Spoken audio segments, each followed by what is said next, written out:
Жалғаймыз. Енді көрдіңіз ба?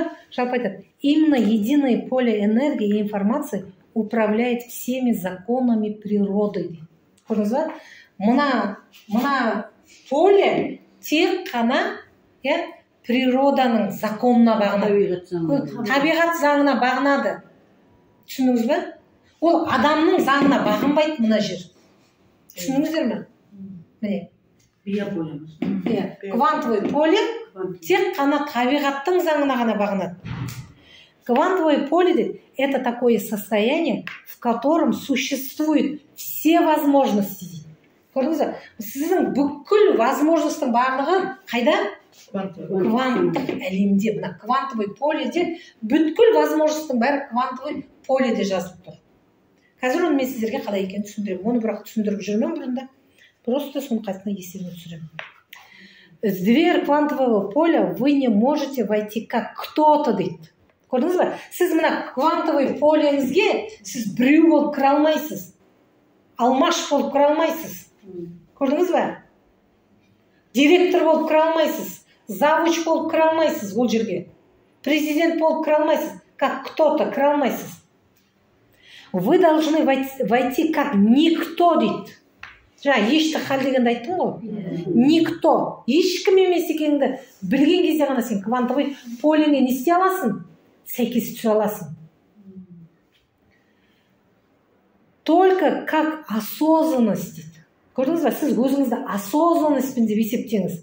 Или сознание дейді. Көрдіңіз ба? Біз сознаниеміз, ойымыз. Адам энергия, адам ой, адам осознанность. Көрдіңіз ба? Физикалық ана нені алып тастайсың. Қазір сені мен деп тұрған кім? Физикалық сенің тәнің. Сонымен тұрсында сен мен ақ моншақпын дейін. Қарашы? Алып таста. Оған тек қана осознанность бол. Ешкім емес екеніңді біліп қана кіре аласың. Или возможность, оставив за порогами весь остальной физический мир дейді. Бүкіл физикалық әлемді ысырып тастайсыз. Біз қазір физикалық әлемде өмір сүріп жатырмыз. Соны осознать етіп жатырмыз. Біз мына квантовый әлемді осознать етіп жатқан жоқпыз. Физический мир. И живя только в настоящем моменте дейді. Көрдіңіз бе? Бұрында да бір сабақ өттік, естеріңізде бар ма? Настоящий момент. Осы сәттегі сабақ өттік, осы. Сіздің бүгінгі осы сәтіңіз, соның барлығы да мына поледе не істеп жатыр? Жазылып жатыр. Бүкіл информация жазылып жатыр. Қазақ айтады, сынықтан басқасының бәрі жұғады. Яғни любой сөз мына жерде қалады. Сіздің любой әрекетіңіз осы жерде қалады. Түсіндіңіз бе? Енді мынаған келейік.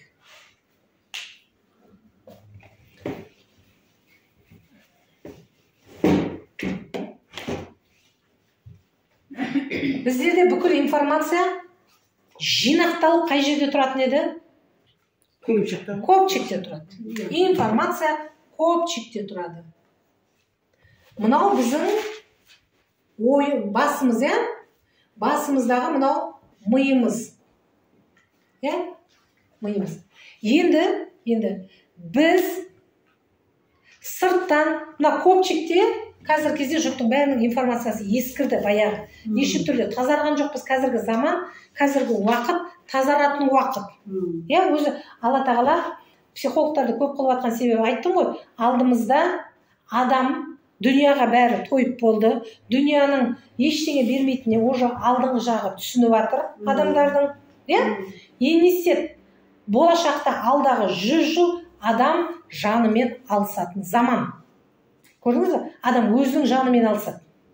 Сол жан, енді ауырып жүрсін деген сөз, жаныңмен алысып жүрсін деген сөз ғой.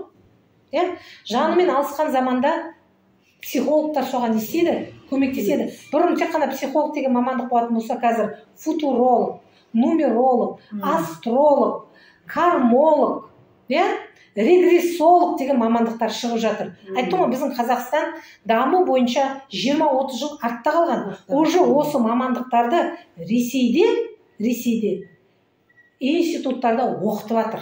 Мемлекет грант бөледі осыған. Көрдіңіз ба? Грант бөледі. Өткен сабақта айттым, ана недегі онлайнда да айттым. ОПВ деген не еді, Зәуреш? ОПВ не еді? ОПВ деген не? Прошлый воплощение. Воплощение, яғни ошибка. Ошибка, я прошлый. Ошибка прошлых воплощений. Өткен айттық қой, өткен өмірдегі қателікті түземей, бізде де өкінішке орай өткен өмір деп тек қана туылғаннан бергі кезеңді айтады. Олай емес. Мұсылманда айтатын әлімсақ дейді бұны. Яғни біздің өткен өмірімізде біз баяғы қазір 23-ші жылда, біз 1923 жылда, 1823 жылда не деген онлайнға қатыспадың ба сен? Онлайнға менің болмады. Сет жоқ. Сен тұрған сияқтысың, соны еке кіргізіп қойған сияқтымын. Қарап көр, ой дизайнер деген. 1823 жылда, 1723 жылдарда сіздер не істедіңіздер? Өмір сүрдіңіздер. Сол кезде мына өмірде бітірмей кеткен шаруаңда міндетті түрде сен не істейсің мына өмірге келіп? Бітіресің. Соны бітірмесең, алға сенің колесо сансары айналмайды. Көрдіңіз бе? Айналмайды. Сіздің дәуір жаңа неңіз, колесоңыз айналмайды.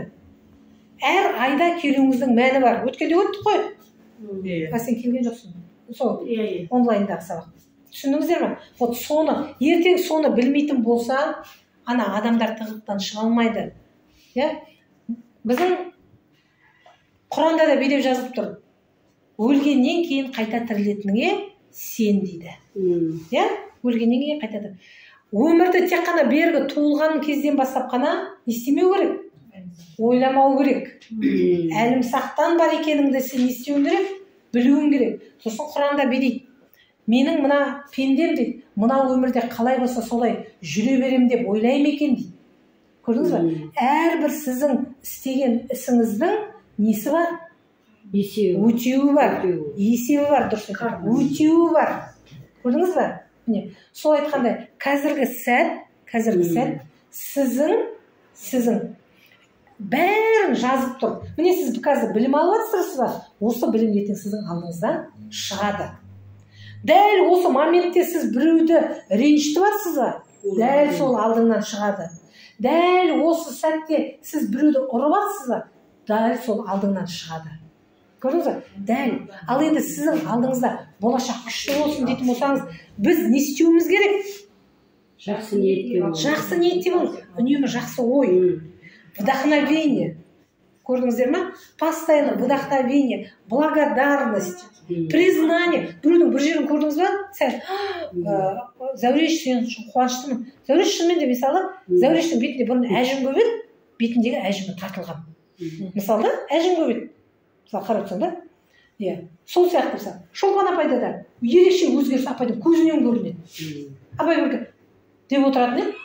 Көз жан отырады қазір апайдың. Бар өзгеріс. Мысалы, Камчатта да бар. Сабақтан қалмаудың өзі, келудің өзі, осының ішінде бірдеме деудің өзі. Мысалы, Сәуле молодец. Апаңның айтқанына келіп, жүршіш бірге сабақ тыңдай деп келіп отырсын. Екеуі бірге келгенде түсіп қалып, о, мен де қатысамын. Вот, көрдіңіз ба? Тоже мына білімді сен ойлама, мен беріп жатыр екен деп та, бұл білім сенде бар болған соң келіп жатырсың. Тартылсаң, сенде бар мына білім. Просто соны адам білмейді. Айттым ғой, знание это воспоминание, не деп едім кеше? Знание это воспоминание прошлого. Сізде бар бұл білім. Просто сол білімді мұғалім келген ашады соны.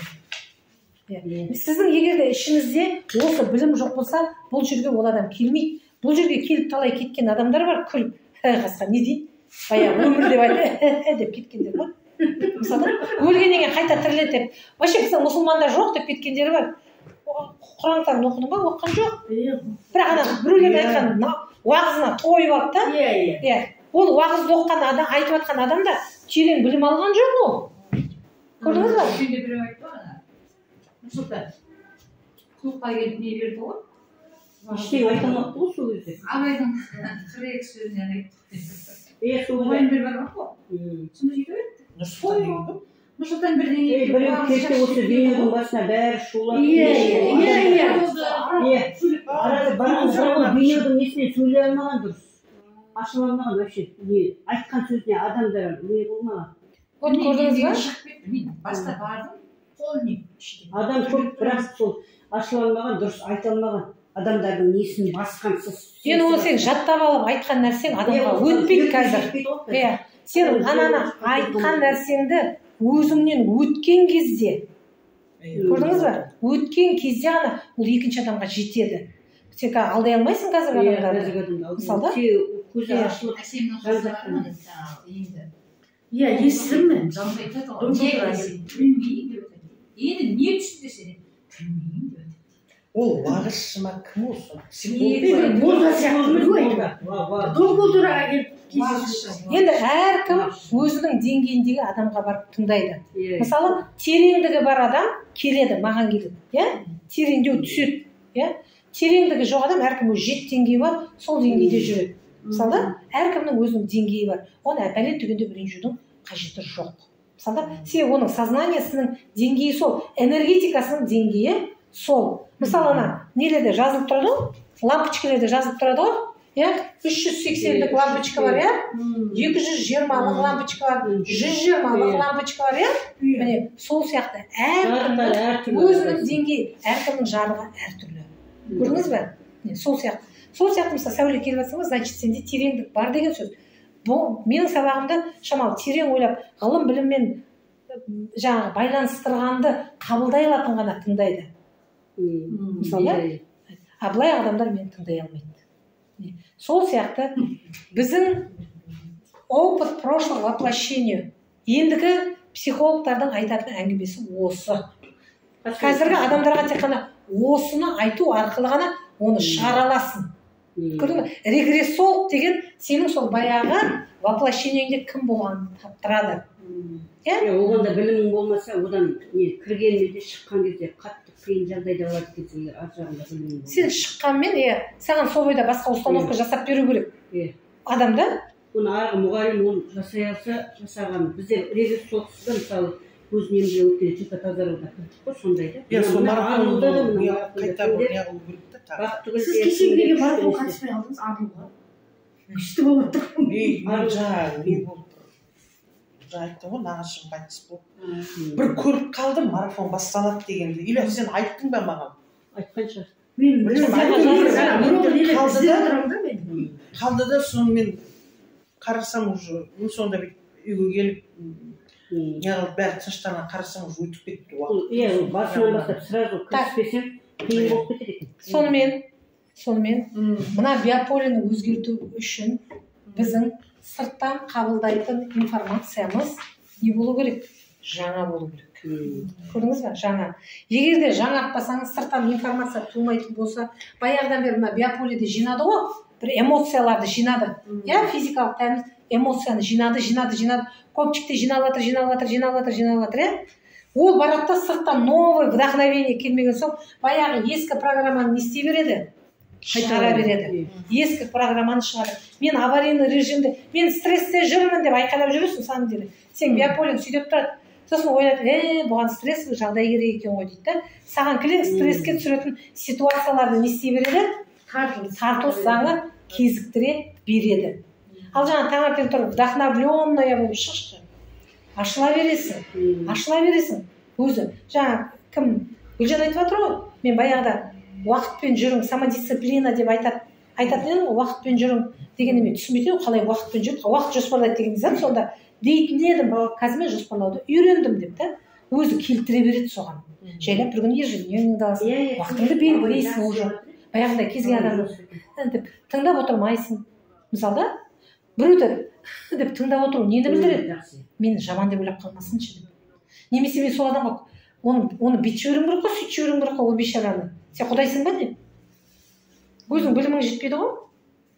Бар психологқа бар. Отырып алып сен өзіңнің биополеңді бүлдіріп отырсың. Оған қосылып уайымдеп отырсың. Самом деле сен оған ештеңе айта алмайсың. Сен өзіңде жоқ, сен өзің проблеманы шеше алмай жүрген адамсың. Көрдіңіз ба? Өзің диванысың, кімге пір боласың. Вот, сонда да четко айтып, мен сенің мәселені шеше алмаймын, өзім жаңағы жылағанның алдынан өкірген шығады деген, қарағым, менің өзімде онша бұл әлі түсініп жүрген жоқпын көп нәрсені. Сондықтан да қазір жылама, жылайтын жеріне бар, жыла, ренжіме маған, ашып айтып білуің керек та. Мен сен сол бір нәрсені жоспарлап тұрсың, сен жоспарлаған нәрсені не істеуің керек, орындауың керек өзіңнің жоспарлаған нәрсеңді. Мысалы, анағанда мынағанда бүйтіп жүретін болсаң, сен ешқандай да табысқа жетпейсің, успешный өмірге жетпейсің. А сен полный табысты болып алшы өзің, орнығып алшы, қолыңда ақшаң болсыншы, сөйтіп жылап келсе, айналайын, мен қолымнан келмейді, бірақ мен ана ақшасын төлейін сол психологтың, сен соған қатысып шеш.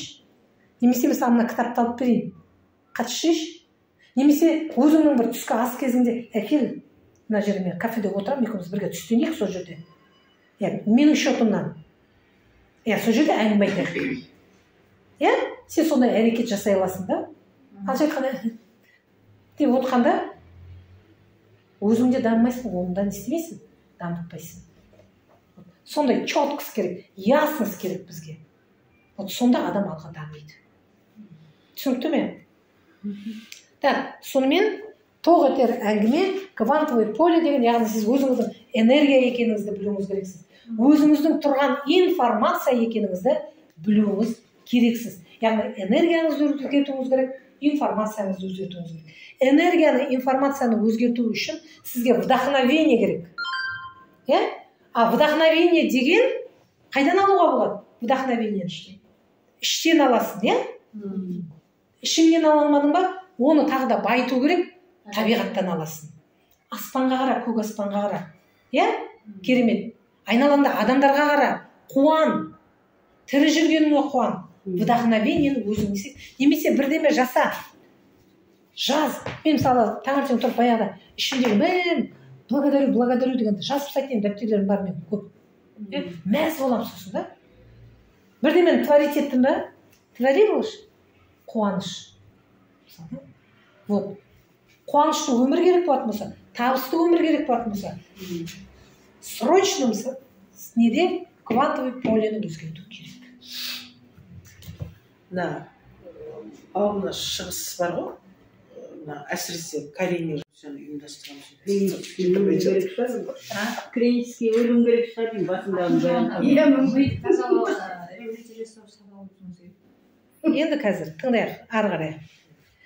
Когда человек открывает душу и испытывает возвышенные эмоции, такие как благодарность, вдохновение, радость, доброта, признательность и сострадание, это заставляет их сердце биться в сложенном ритме. Көрдіңіз ба? Егерде бізде мысалы, көрдіңіз ба?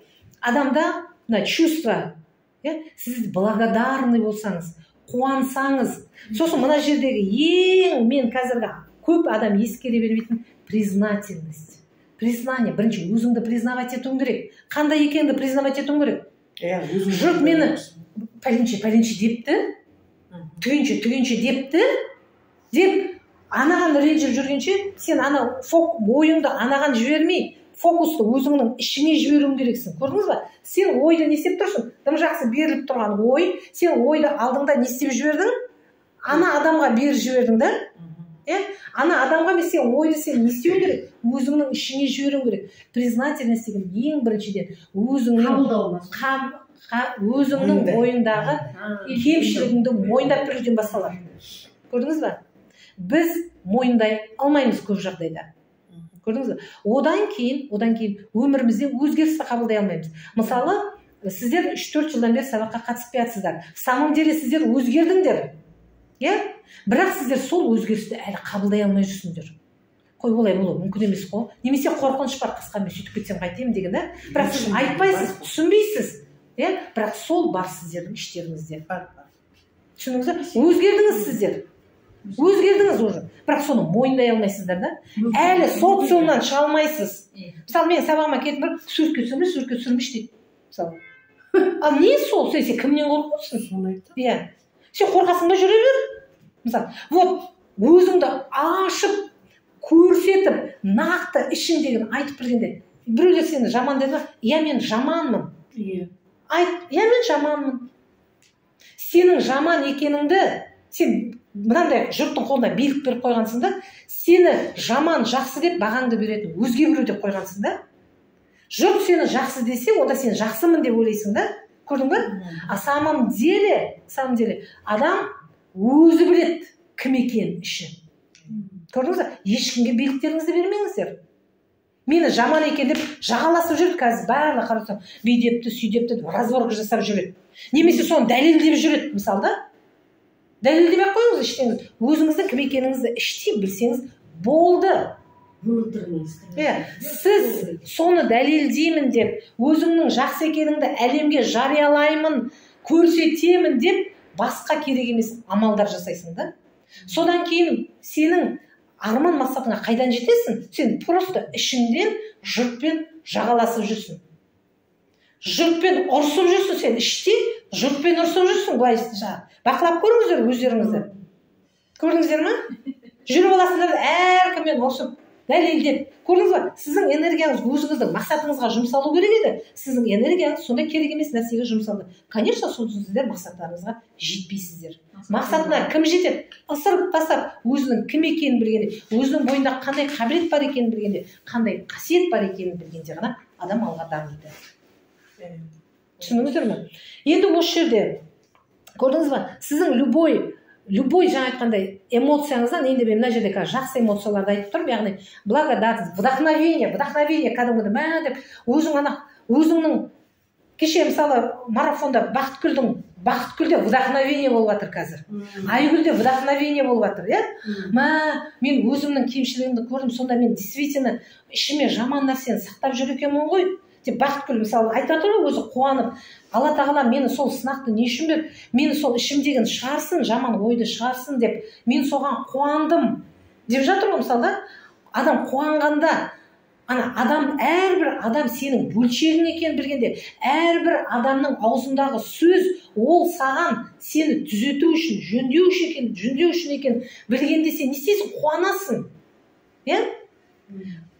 Әу бастан айтып қойды, мен осы сөзді айта беремін үнемі. Мұсылманның айнасы, сенің алдыңда тұрған адам сенің айнаң. Айнаң болды. Бірдеме деп айтты, бірдеме демейді.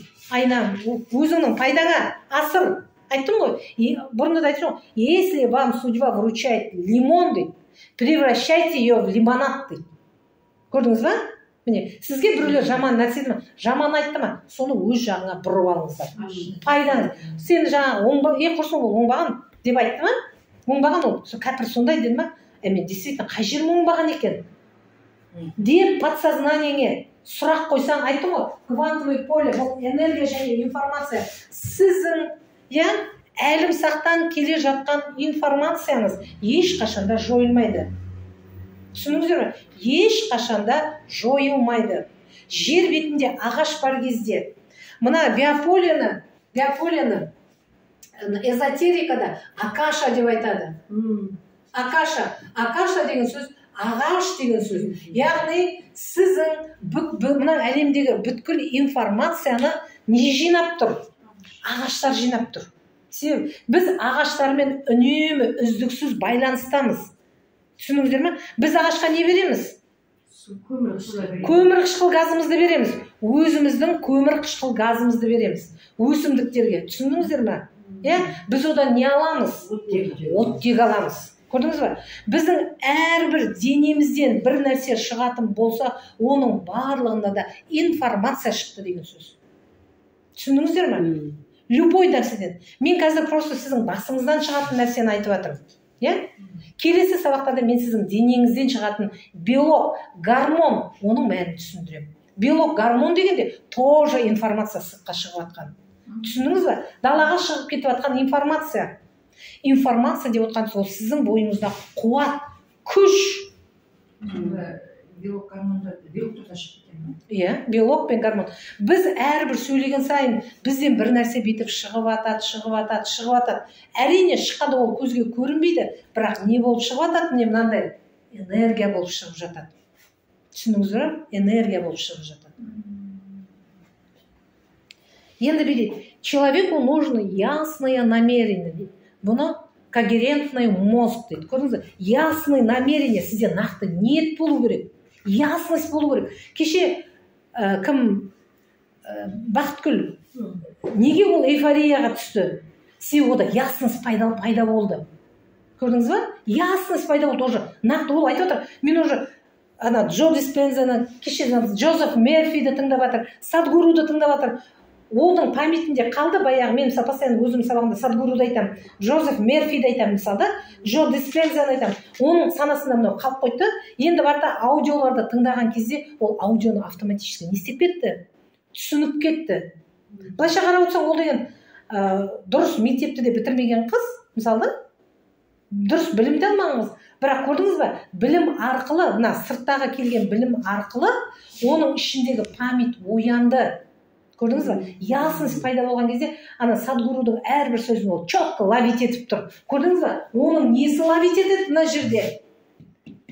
Квантовый полесі, көрдіңіз ба? Чувствосы, яғни құлағы. Көрдіңіз ба? Мына әлемнің барлығында, мына біз мынандай поледе тұрмыз ғой, мына әлемде, жерде де дәл сондай поледе тұр. Сондай біткен жиіліктер. Мына құлағыңызды дұрыс бүйтіп түретін болсаңыз, сізге информация келеді. Көрдіңіз ба? Көзіңізге де, бәріне де сіз көру керек нәрсенің барлығы да келеді. Дұрыс бүйтіп құлағыңызды түретін болсаңыз. Бірақ біз өкінішке орай не істеп қойдық? Жауып қойдық та бәрін. Бүйтіп, ештеңе бүйтіп алып, деп алып отырамыз. Келмейді ондай кезде. Адам ашылу керек. Ашылған кезде ол үшін жаңа айтқанда ясность, когерентный мозг дейді. Сосын ясная, возвышенная эмоция дейді. Эмоция, қуану. Мысалы да, сәл бір нәрсені бүгін мысалы мына қуаның, сен Акашаның ағаш екенін білдің ғой. Қуан үйге, ты, қуан.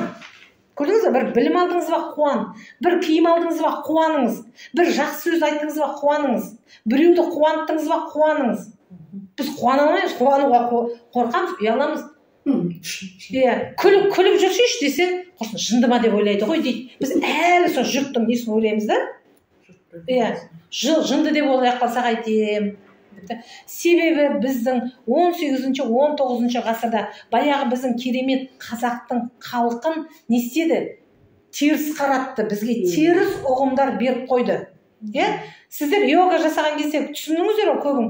Аяқтарында малдас құрып отқан кезде тізенің ауруы кетті. Сезіндіңіздер ғой, бізге болды, ойбай, малдас құрып отырса болмайды, бітті. Тек бүйтіп кетеді екен, сөйтіп кетеді екен деп. Ырым тыйымы көп, бірақ соның ішінде де біз совсем бізді мына қазақтың халқын шектеп совсем басқа жаққа бұрып тастағанда, мысалы менде қазір мынандай не бар. Мен мына сөзге қазір қарсы шығамын. Сөз сүйектен өтеді.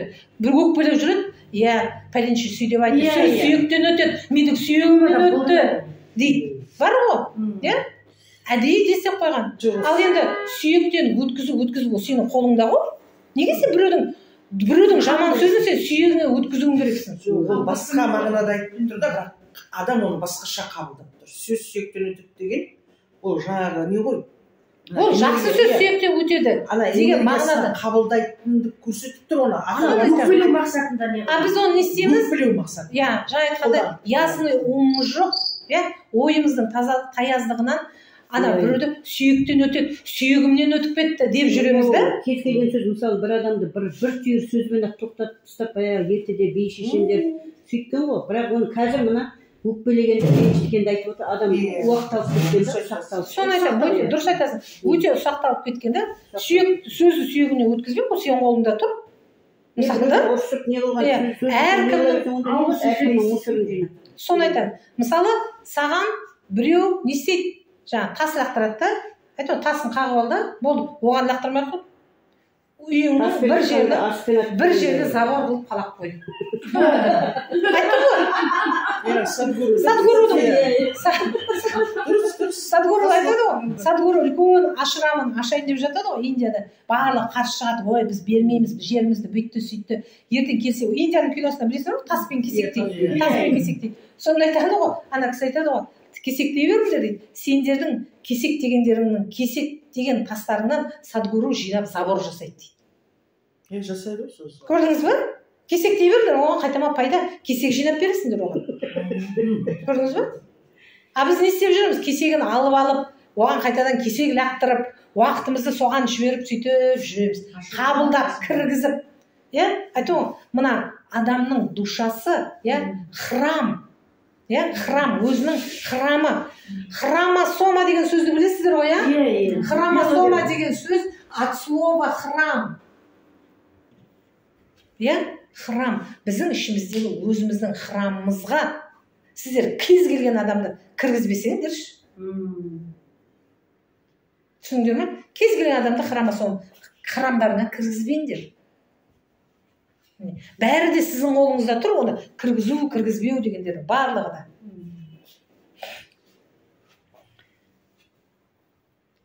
Хромосома. Оның хромосомалар туралы эпигенетика сабақтарында айтамыз. Хорошо? Так, изменив какое-то свое чувство или мысль, мы видим изменения вокруг нас. Көрдіңіз бе? Сіз сәл, уже міне сабақтарға қатыстыңыздар, мысалы, зәуреш күшті сезінген, анау күшті неде айтып жатыр, сіз сәл өзгерттіңіз өзіңіздің да, көзқарасыңызды өзгерттіңіз, чувствоңызды өзгерттіңіз. Баяғыда ашуланатын болсаңыз, кез келген жерде кіргіп кететін болсаңыз, бір жерде жаңағы білімді болып көрінгің келіп бірдеме деп бір сөйлеп өзіңше бір жарып, менде болды баяғыда. Мысалы, сондай бір жарып, білімді болып көрінгім келетін сондай бір кездер болды. Қарап отырсаң да? А сен соны не істедің қазір? Өзгерттің, кішкентай бір чувствоңды өзгерттің. Осы жерде қай-қайсыңда өзгерттіңдер. Уже сіздер өзгерісті не істеп жатсыңдар? Байқап жатсыңдар. Жеңілдікті байқап жатсыңдар. Басқаша уже, өмір басқаша екенін көрініп жатсыңдар. А сіз сол восприятие, энергияны полный басқаша жаққа өзгертсең де вообще күшті болады. Мысалы, менің өмірімде қазіргі данное время, менің өмірімде сәтсіздік деген жоқ. Менің өмірімде жамандық деген ұғым жоқ. Көрдіңіз бе? Ең үлкен, айттым ғой, ең үлкен қорқыныш өлім еді. Мен өлімде не екенін түсіндім. Оказывается, өлім деген ол өмір. Түсіндіңіз бе? Бір жамандық болды ма менің басымда? Значит, Алла Тағала не істеп тұр маған? Моншақ бір нәрсені реттеу керек. Деп сигнал сол. Көрдіңіз бе? Сәтсіздік болған жағдайда. Сәтсіздік болған жағдайда, жамандық болған жағдайда бір нәрсені реттеу керек. Сен өзіңе қарашы, өзіңе үңілші деп атқан нәрседен болды. Мысалы, айттым ғой, Құдайдың тілі жоқ, бірақ оның несі бар осылай жіберіп тұратын сигналы. Баяғыда жаңа айтады ғой, примета бар ғой, бір нәрсе сынса соған қуан дейді. Біз қуанамыз, нелерде айтамыз ғой, на счастье деп жатамыз, Шынымен де, ол бірдеме ыдыс сынды ма, бір баяғы нәрсе сынды ма, оның орнына жаңадан не келеді деген сөз? Ыдыс келеді деген сөз. Себебі Құдайда қазына бітпейді. Құдайда үнемі генерация. Біздің ішімізде де үнемі генерация. Бір нәрседен бір нәрсе туындап бітпейді ешқандайда. Қорықпаңыз. Қорықпаңыз ешін. Бітпейді, энергия бітпейді. Сізге Құдай күнде сізге керекті энергияны салып отыр ішіңізге. Сол энергияны қолданып білуіміз керек. Энергияны салды, сол энергияны енді біз неге айналдыруымыз керек? Материяға айналдыруымыз керек. А бізде не істейді? Энергияны салып атта ішінде бейтіп жүр. Қазір аурудың бәрі сол, энергияны бейтіп алған шығармайды еш нәрсеге. Ол энергия не істеу керек? Ол айналу керек. Ол айнала алмайды. Бергісі келмейді. Ешкімге бергісі келмейді. Шірейді ол жер. Көрдіңіздер ме? Шірейді. Оны энергияны бергенде не қылып беруің керек? Сен ең бірінші мейір махаббат қылып беруің керек. Түсінік, кеңдік болу керек бізде. Немесе ризалық болу керек. Сен қарапайым күнде таңертең ұйқыдан тұрғанның өзі бақыт, аман есен аяғыңмен тұрғанның өзі бақыт. Таңертең тұрғанда айналаңдағы күйеуің, бала-шағаң аман ба? Ешкімнен жамандық келмеді ма? Жаманат хабар келмеді ма? Соның өзі бақыт адамға. Қаншама бүгінгі таңда үйінде бір ағайыны өліп, қаншама адам жылап жатыр. Қаншама адам авария болып, ауру болып жатыр. Сол емес пе? Қазіргі таңда неше түрлі жағдайлар болып жатыр. Қанша адам өліп қалып жатыр. Бірақ солардың бәрінен де адасың ғой. Қуануға бола ма? Болады ғой, қуануға болады. А бізге қуану үшін басқа бір нәрсе керек та. Сондай қарапайым нәрсеге қуана алмасаң, саған үлкен қуаныш ешқашанда келмейді. Сен таңертеңнен бастап бықсып энергияны бүйтіп жауып алдың, жұмып алдың. Еще жұртқа өкпелейсің, бермейді бәлен түген деп та. Сен дүние бермей қой, қарапайымда әлемге өзіңнің қуанышыңды берші, и все. Көрдіңіз бе? При создании сердечной когерентности в сердце возникает поддающийся изменения дейді. Магнитный поле дейді. Көрдіңіз бе? Біздің мына ішімізде магниттік поле бар. Осының ішінде магниттік поле бар. Магия деген сөз, магнит деген сөз. Көрдіңіз бе? Магия – это магнит. Мысалы, менің өмірімде магия болды. Магияға сенбейтін адамдар ішіндегі магнитный полесін битіп алып отқандар. Магнитный полені не істеу керек? Ашу керек. Көрдіңіз ба? Магнитный полені ашқанда ғана тартылыс заңы бойынша сіздің өміріңізде магические изменения болады. Все-таки тылсым күш бар ғой. Әрине. Бәрі мойындайды. Тылсым күш деген міне, мына күш, тылсым күш, оны даладан іздемей-ақ қойыңыздар. Бәр адамның бойында міне, тылсым күш бәр адамның бойында жүр. Просто соны сен алмайды да. Себебі тек логический оймен қалып қойған. Логикадан шығу керек. Көрдіңіз бе? Шектелмеу керек, ойды шектемеу керек. Это магнитное поле энергии, имеющую свою частоту, а всякая частота несет информацию. Көрдіңіз бе? Сонда мына отырған, мына біздердің жаңағы тылсым әлем деп отқанымыз, біздің квантовый поле деп отқанымыз, яғни біздің магнитный полеміз. Көрдіңіз бе? Магнитный поле. Сол магниттік поленің ішінде міне энергия және информация болады.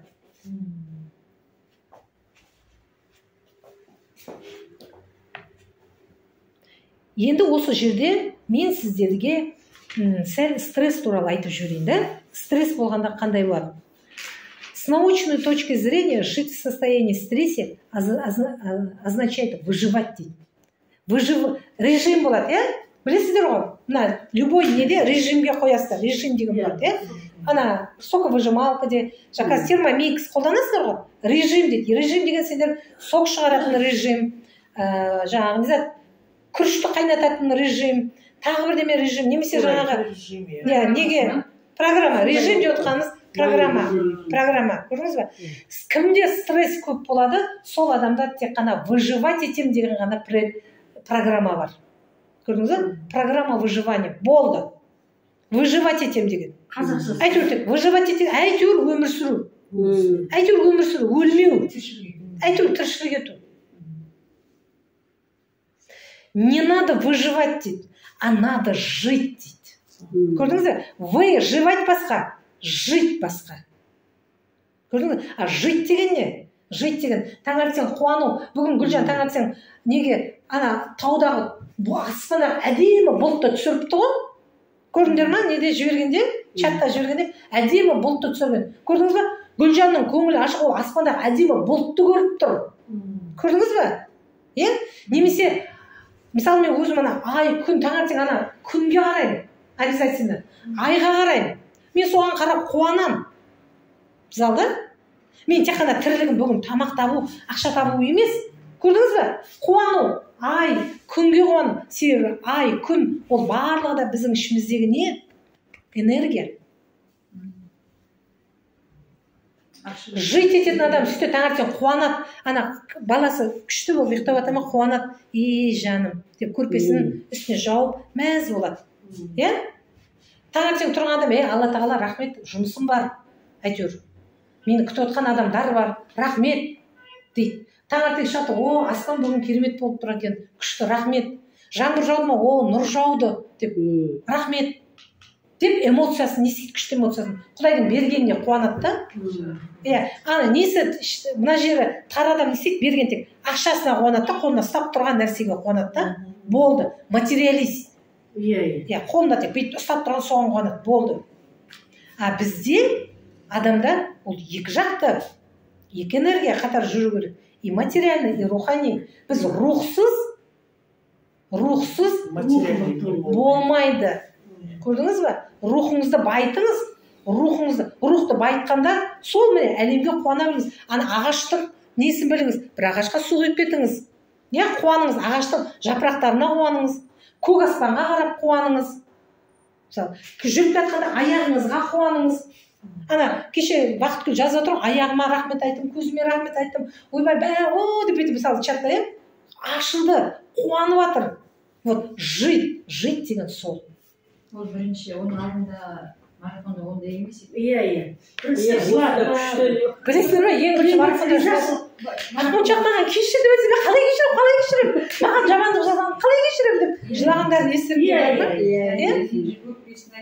Иә. Мысалы Айгүл екеуі қатты не қылды ғой, Гүлжан үшеуі бірдей не істеп, үшеуі бірдей дамып келатыр ғой. Иә. Олар өзара бір-бірімен сөйлеседі бүйтіп, не істеп.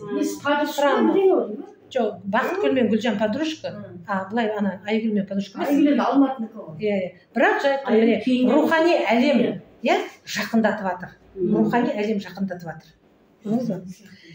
Енді действие вступает в отдел автономной нервной системы, называемой симпатической, и тело мобилизует огромное количество энергии в ответ на раздражители. Яғни біз раздражать еткен кезде біздің энергиямыз, біздің ішімізде міне автономный нервный система бар. Көрдіңіз ба? Жүйе, адам бірнеше жүйеден тұрады, иә? Мысалы, иммундық жүйе деген бар. Иә? Қимыл қозғалыс жүйесі деген бар, иә? Іш ЖКТ деген бар, иә? Біз адам бірнеше жүйеден тұрады. Соның ішінде нерв жүйесі деген бар. Көрдіңіз ба? Сіз сыртқы әлемнен бірдеме деп ренжідіңіз ба? Анау сразу сіздің ренжіңіз неге барады? Нервный системаға сразу барады, иә? Сол жерде енді осы жерде симпатический деген бар. Симпатический адам деп жатамыз, иә, біз? Симпатический. Біз симпатическийді тек қана сымбат деп қана шектейміз, иә? Simple dimple дейді, иә? Немесе симпа дейді. Симпатия деген бір не несі? Сол не зат? Симпа. Тартымды дейді. Симпатический не дедіңіз? Симпа. Жоқ, симпатический жаңа не деп жаздыңыз, понял? Симпатическая нервная система. Нервная система, да? Солай ма? Симпатия тудырды дейді, симпа дейді, симпа. Енді қараңыз, ненің жақында мына не дегендер бар ғой? Масондардың бір киносы бар жіберген. Не деп айтады? Симпа бірдеме деген киносы бар, иә? Сонда қарап тұрсаңыздар, симпатический, симпа деген не? Яғни біздер мына өзімізге қандай сигнал береміз, соны ғана орындайды. Жаңа Құдай тек соны ғана орындайды, сол ғана орындалады. Бұны айтып отқан себебім 2000, қазір байқап отырсаңыздар, 2003 па 2004-те Симпсоны деген бар, айтпақшы, Симпсоны деген бар, неден қарап көріңіздер. Сол киноны қарайтын болсаңыздар, Симпсоны. Өткендегі киноны көріп едім, балама жібердіңіз ғой? Соңғы көп екен ғой? Көп, иә.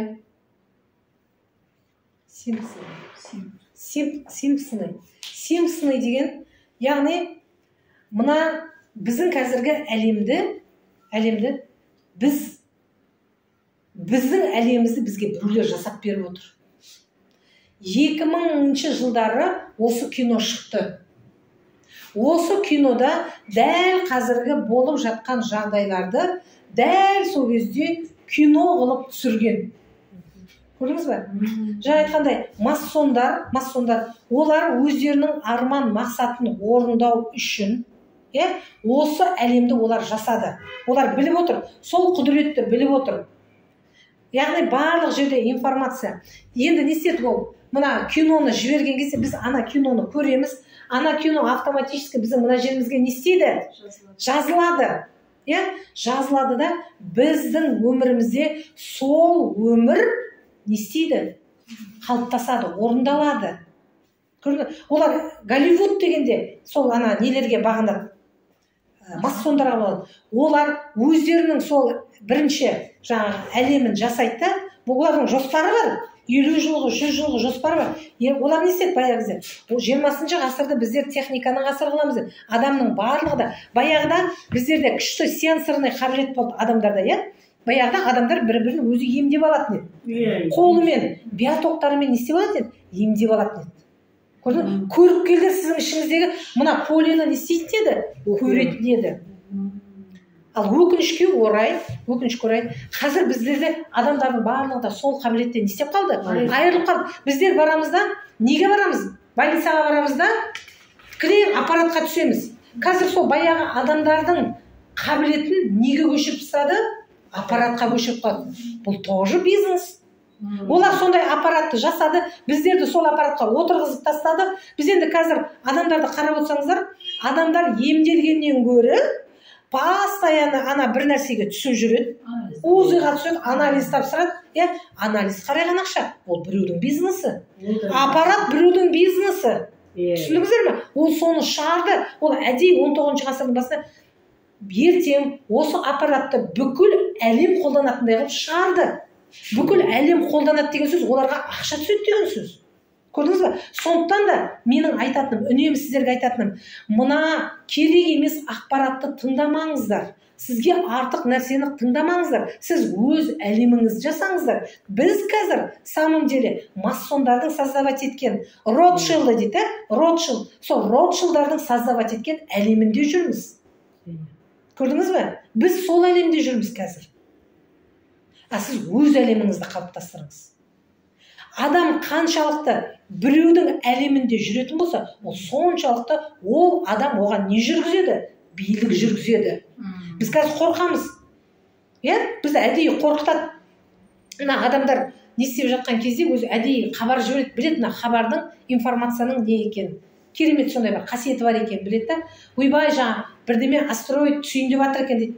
Деп қорқып, ақыр заман болайын деп жатыр екен дейді. Ана несі шамалы адамдар дүкеннен барып товарды барды, сауданы жүргізіп жүреді. Баяғыда 12 заман болды. Майшам сатып ма жұтты? Карантиннің кезінде бүгін ертең жабылады, мынаны жабамыз дегенде бүткіл магазинде, азық-түлік магазин түгел тамақ алып кетті. Жаңа бір жиенім айтқан, Ақтауға егер 3 күн КамАЗ кірмесе, Ақтаудың жұрты аштан өледі. Вот көрдіңіз ба? Бізді сөйтіп программалап тастайды да, біз не істейміз? Қорқамыз да сауданы үлкен жібереміз. Немесе масондардың тірлігі ма жасау? Соны айтамын, олар біз қазір солардың қолындамыз. Олар солардың жасаған әлемінде өмір сүріп жатырмыз.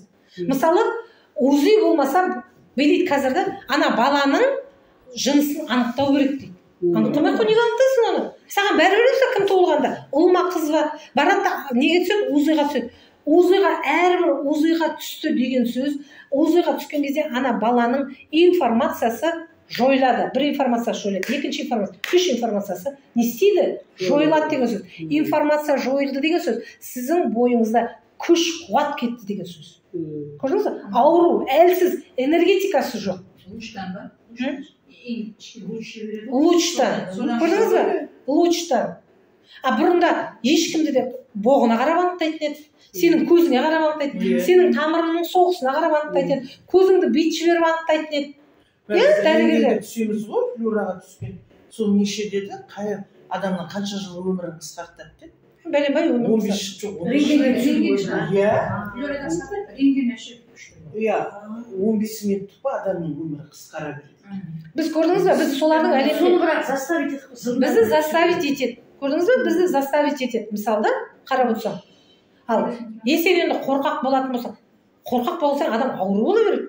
Мысалы, түсе береді. Біреулер бар, аппараттан мен осыда апарала деймін да, өзін аямайтын адамды, енді оған бірдеме деп түсіндірейінсің, жақындап қой, деп та. Мысалы, мен айтамын, мен талай адамға айттым, көзіне қарап тұрып, сен көзің сары ма? Уже бауыр шіріп жатыр деген сөз. Бауырдың сары суы қанмен өтіп көзге келді деген сөз. Мысалы да қарап отырсаң. Сүйген кезде сідірің не байқауы? Сідірің қызыл ма? Значит, сенің ішінде бір қан тамырлар үзіліп жатыр да, сідірің арқылы бірге шығып жатыр. Сенің ішінде внутренний, мына қуықтың бойында майда тамырлар жарылып, ол қанмен шығып жатыр деген сөз. Былайша айтқанда, су болып тазаланып шығып жатыр деген сөз. Сен содан да қарап анықтауыңа болады, жоқ, жүреді кәдімгі. Қоймайды, аппаратқа түседі, қоймастан да, қарап отырсаң. Мені де аппаратқа түсіріп алды өткенде түсіріп не ешқандай дәрігер жоқ. Не ештеңе Батыш деді. болды. Ай 15 минут өмірің қысқарды. Айхер. Енді мысалы мен Батыш деген дәрігер ол жақсы, мен қуанамын. Мен өзім Құдайға шүкір постоянно айтып отырмын, мен 2007 жылдан бастап Батыш кен адаммын. Мысалы да, кеше жаңа Света деген класстасым. Менің класстасым айтады, Света, мен сен маған ана геліңді маған беріп жібер, мен түсіндім, сен көзіңе әлі бір очки кимейсің дейді да. Мен очки киіп бүйтіп жүрмін дейді. Мысалы да, мен түсіндім қазір. Мен қаншама ол операцияға бар. Ол операцияға барып келгеннен кейін қазір күннен күнге хуже болып бара жатыр. Соны айтамын, ол тек қана барады да сен ана не істеп тұрған тамырыңды алып береді, а сен ана тамырды алдырма, сен тамырыңды. Сен тамырыңның ортасын тазартып жібер. Мысалы, ол өзінің батты қымбат деп ойлайды, бат қымбат емес. Дұрыстап түсінген адамға бат ешқандай да қымбат емес. Соны ішіп көретін болсаң, түсінетін болсаң, ол сенің алдыңдағы талай дәрігерге баратын уақытыңды не істейді, кетіреді. Анализға кететін ақшаңды бәрін алдын алады. Зато сен барлық уақытта да бодрый болып жүресің. Мына умственный, ясный болып жүресің. Мысалы, күшің жетеді, кітап оқиын десең де күшің жетеді. Түсінейін десең де күшің жететін болады. Көрдіңіз бе? Міне, сол сияқты біздер мына Симпсоны деген баяғыда 2000 жылдары осы киноны шығарып жіберді. Біз сол киноны көрдік, сода программаланып қалдық. Көрдіңіз бе? Сол мына әлем болды. Әдейі 20-30 жыл бұрын бізге жіберіп қояды өйстіп. Міне, көрдіңіз бе? Одан да мультфильм. Семья туралысы бар. Соның ішінде мысалы Путиннің сол кезде президент болатыны белгілі болған. Дональд Трамптың президент болатыны белгілі болған. Бәрі жоспар бойынша. По фамилиям айтамын соның ішінде. Иә, Трампта жүр, ана кімде жүр. Осы әлемде не болады, соның бәрін көрсеткен. Ана 15 республиканың не болып жүретіні, таратып жіберетіні, мына ненің болатындығы, Америкаға сатып жіберген ғой. ковидтің болатындығы барлығы да, барлығы жасалған саясат болсын да. Иә, бәрі де баяғы 45-ші жылғы соғыста сол бәрі де адамның қолында бір басшылардың істеп отқан әрекеті. Біз сол қарапайым халық, біз соның несін тартып жатырмыз, мысалы, азарын тартып жатырмыз. Бірақ әрқайсымыз білімді болатын болса, әрқайсымыз өзіміз осы баяғы қазақтың өзіміздің ұлттық жаңағы рухымызды алып келетін болсақ, бізге ешкім ештеңе істей алмайды. Сол қазақтың генінің таза екені, мана өте ұлтшыл, жаңа рухты ел болғаннан кейін әдейі орысты не қылып, қазақты не қылып тастаған ғой. Құрт жіберген ғой, алаштықтар. Енді қараңыз, осы жерде 16 ғасырдан бастап. Осы жерде адам неге ауырады? 16 ғасырда басталған қазақты құрту. Енді қараңыздар, жаңа айттық қой, бізге стрессовый жағдай болды, сіз бірдемені көтере алмай қалдыңыз. Ойбай, бірдеме болыпты дейміз, сол кезде жаңа айттым ғой, біздің нервный системамыз бірінші не алады? Мына омыртқаның бойы кетіп жатқан нерв талшықтары. Неге қазір грыжа деген ауру көп? Мынаның барлығы кетіп жатқан нелер? Нервтар.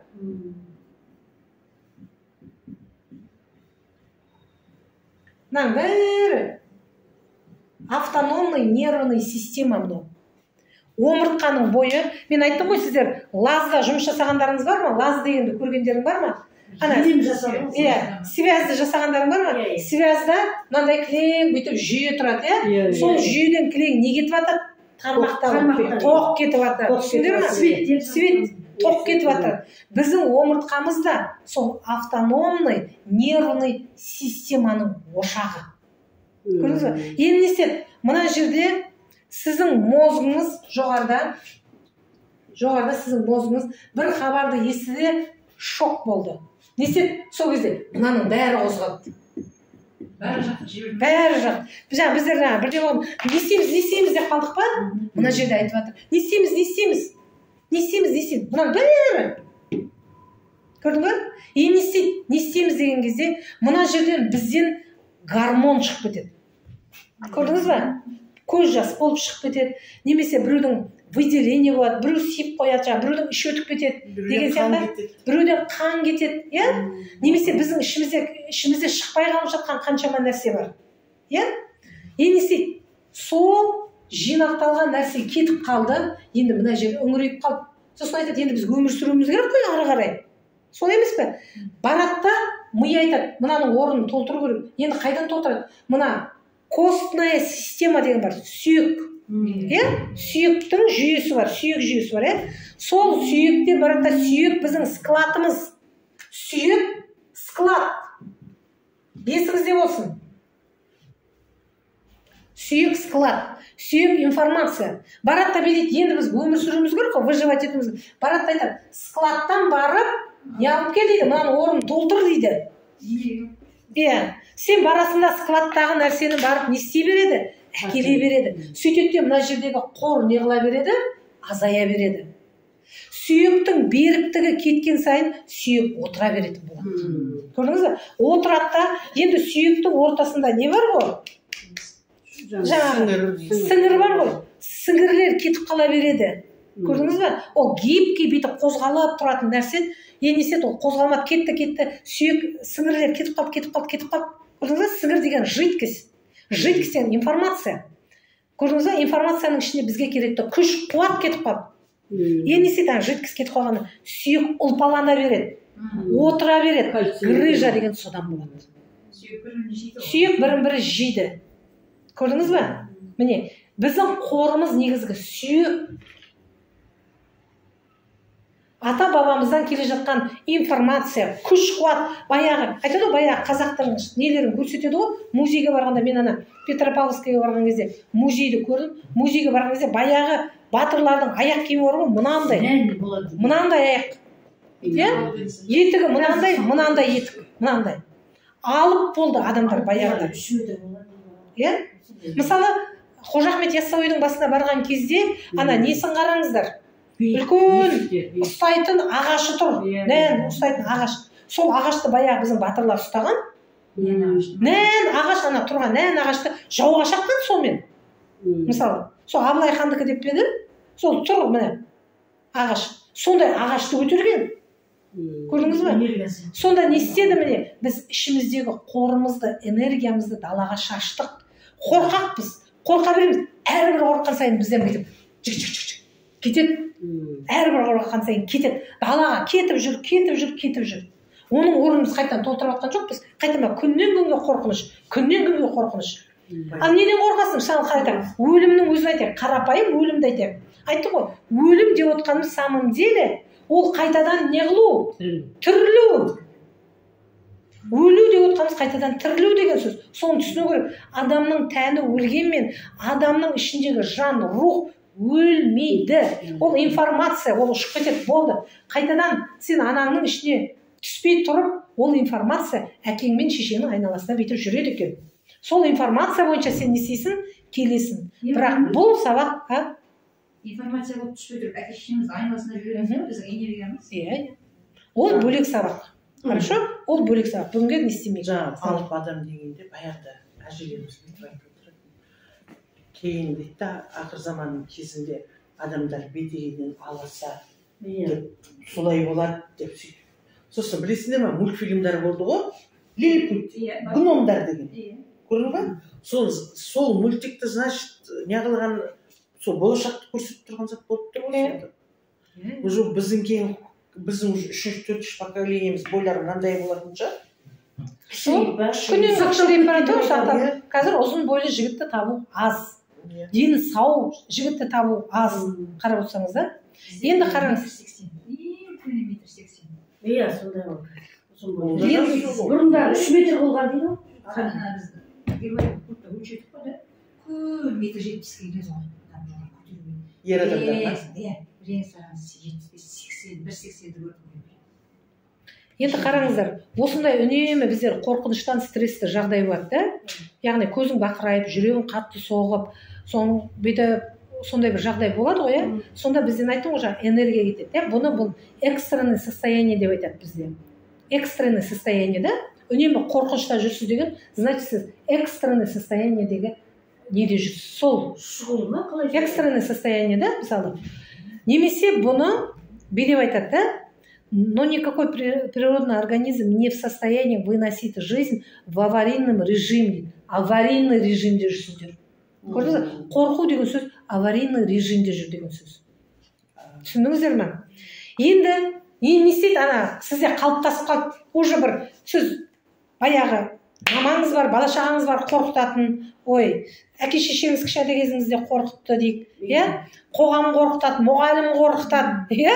Экономика қорқытады, ақша қорқытады. Сіз не істейді, енді үнемі сізде анау не істеп қалды? Жазылып қалды сізде. Көрдіңіз бе? Сіздегі состояние, иә, аварийный состояниеде жүрсіз. Ауырып жүрсіз бе, демек сіз аварийный состояниеде жүрсіз деген сөз. Енді не істейді осы аварийный состояниеде?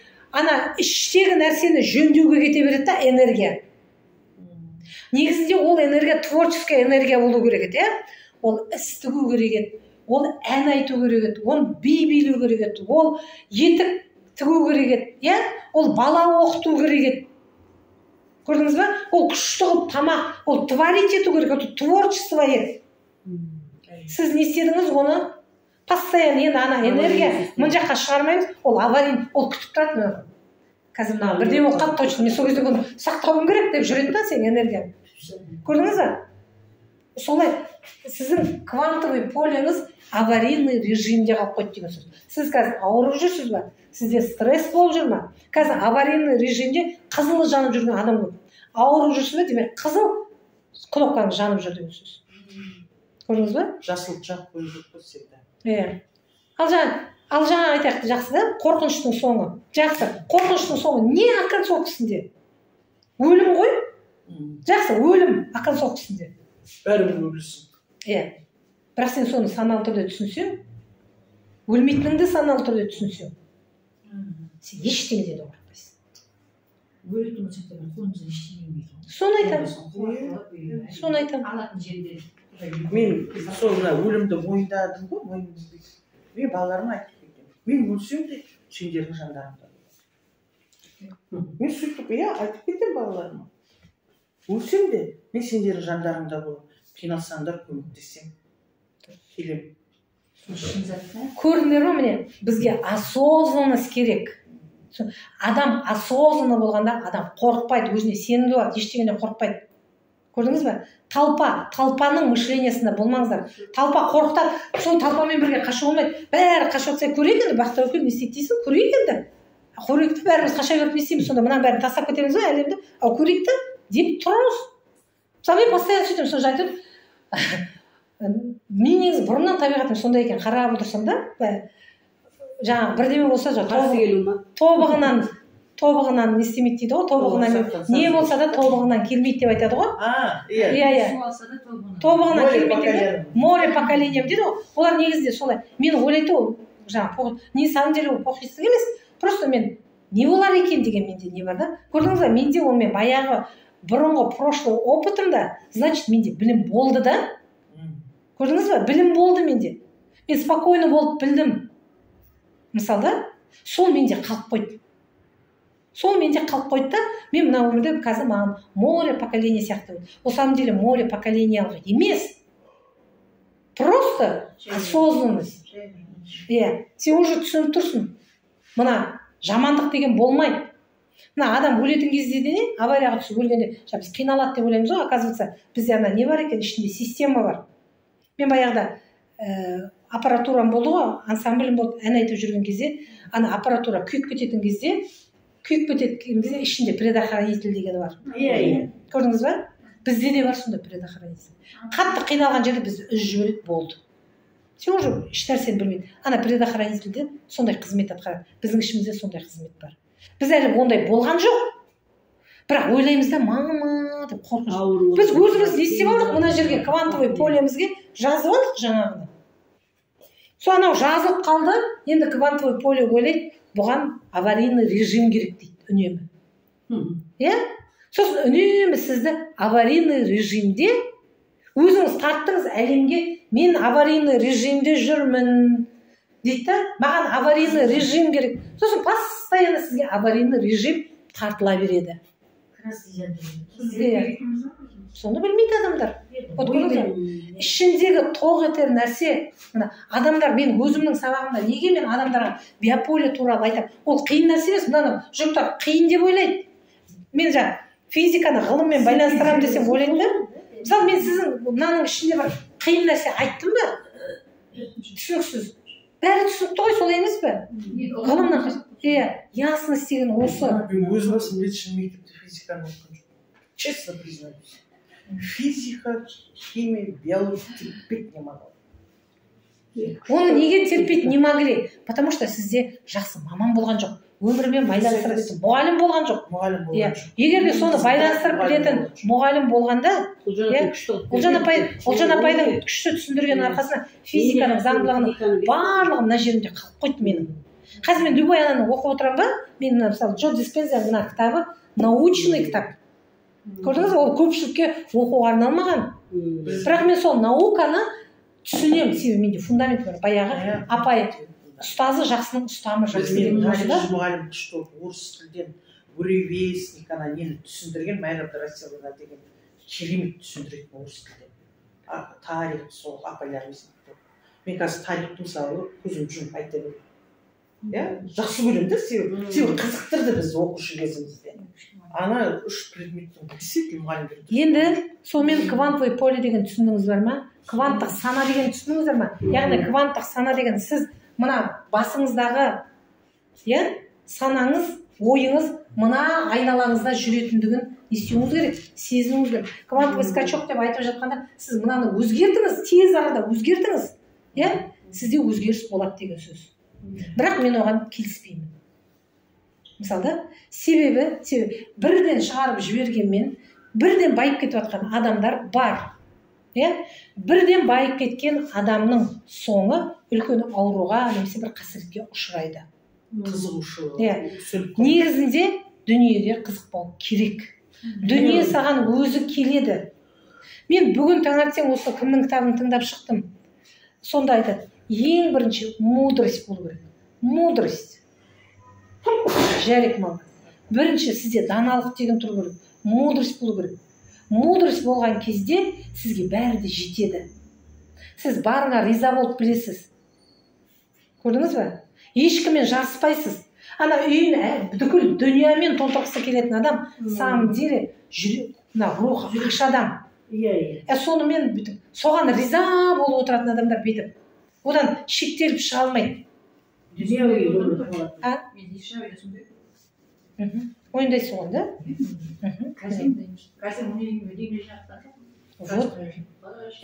Таза болсын үйің. Таза болсын. Практичный дүния болсын. Саған пайдалы болсын. Мысалы, да? Сен өзіңе тек қана қолданатын нәрсеңді ал. Біз қазір өкінішке орай не істейміз? Тоймаймыз. Дүнияға тойып атқан жоқпыз. Гүлсімнен барып, мен ана неден тұрдым, спортлық тұрған жерде болды ғой. Сонда деген қымбат диваның, қымбат орысын алдым. Қазір қалды ешабайда сол. Қалдарын өзі диванның бір шетін жыртқан қарып. Сол. Міне. Сондықтан да ол мына өзі білімді адам ешкіммен бәсеке бәйгесі жоқ. Внутренняя свобода деген сол. Свободныйсың сен. Сен ешкімнің мнениясына. Мысалы, кеше ғана Гүлнар чатта сөйлеп жатыр ғой, ол біреудің мнениесі, ол менің мнениема не да? Одобрениемді күтеді да менің. Көрдіңіз бе, бірдеме істеу үшін одобрениені күтеді. Ол внутри свобода жоқ деген сөз. Ешкімнің одобрениесі қажет жоқ. Істей бер, не істеймін деді? Істей бер. Одобрение деген қолдау. Дұрыс сен. Мақтауға. Мысалы, чатқа шығып көп шықпайды сол бұрынғы белсенді сияқты бұнара әртүрлі жағдайлар. Гүлнар кім, ана врач па? Көбіне орысша сөйлейді, сосын түсіндіріп. Көрдіңіз бе, ол не? Күшті болып жатады да, ол не істеген жоқ әлі. Мына биополяны өзгерткен жоқ да. Просто мына өзгерттім деп ойлайды, өзгерткен жоқ. Ол мына полеге тартылып кете береді. Ол бүйтіп кетеді, жұтып алып кетеді мына поле. Бүйтіп кетеді, жұтып алып кетеді. Әлеуметтік жаққа қарай. Әлеуметтік жаққа қарай. жақсы болғысы келеді. Біз кезімізде отличница айтып өтті, синдром отличницы. Біз күшті болғымыз керек, бізді мақтау керек, мен үнемі алда жүруім керек, мен медаль алуым керек, сонымен көрсетемін мен жақсымын деп. Айқайламай қой Жансәкенді. Өзің білсең болды ғой. Грамотасын көрсететін адамдар бар ғой, мысалы. Грамот бермесе өкпелейтін адамдар бар. Саған грамот не керек? Сөздің аузында. Күні кеше мысалы қызым, сен бір кезде біздің бір мұғалімдерге сабақ берген екенсің. Сосын осы бір әңгіме болып кетті осы не туралы. Сөзіме осы апай қатысады, кім еді ана мұғаліміңіз деді да маған. Ақмоншақ болды деймін деген. Мә сол апай сондай болып кетті ма деді. Иә дедім. Ол кісінің деген білімі күштері ол бір жерде директор или забравлено болып отыратын апай еді ол. Неге өйтіп кетті ол дейді да кәдімгідей қиналып. Жоқ дедім, ол оныкі емес дедім. Это не ее призвание. Ол өзінің несін тапқан адам ол дедім да. Ол свободный, ол финанс жағынан да, мына әлеумет жағынан да ол свободный адам дедім. Оған ақша өзі және келіп жатыр оған дедім. Бір емес басында екі үй бар қазір ол Ақмоншақтың дедім. Қош. Күшті апай еді соны сабақ. Енді қара. Аузымыз ашып тыңдайды. Енді біздің ұғымымызда мынандай да, міне потолокта директор болу керек немесе завуч болу керек дейді. Иә, шектеу. Мен директор де завучта мен болғым келмейді. Мен арада шамалы мектепке барсам, неге мектепке барамын, мен түсіндім, оказывается, Богу виднее. Мен одан да аудиториям кең екен ғой, мен мектептің оқушысы емес, мен аудиториям одан да кең екен, оказывается, да. Мен қазір вообще бір жерге басшы болып отырады деген менде қазір ешқандай жоқ. Қажет емес маған басшы болып. Свобода керек маған. Бір жерде отырдың ба, басшы болдың ба, бірден сен біреуге бағынуың керек бар. Мен мысалы тек қана жаңа айтқандай жаратылыстың қазір заңына бағынатын болдым. Болды. Сен кімсің дегенде, мен біреулер директормын, бәлемін, мен айтамын, ешті хал, мен ешкім емеспін. Көрдіңіз бе? Мен ешкім болмағаннан кейін мен өкпелемеймін, қазір маған біреу бірдеме деп жатса. Өкпелемеймін. Айта берсін. Шынымен мен ешкім емеспін. Біздің сопылық ілімде ештік хал деген бар.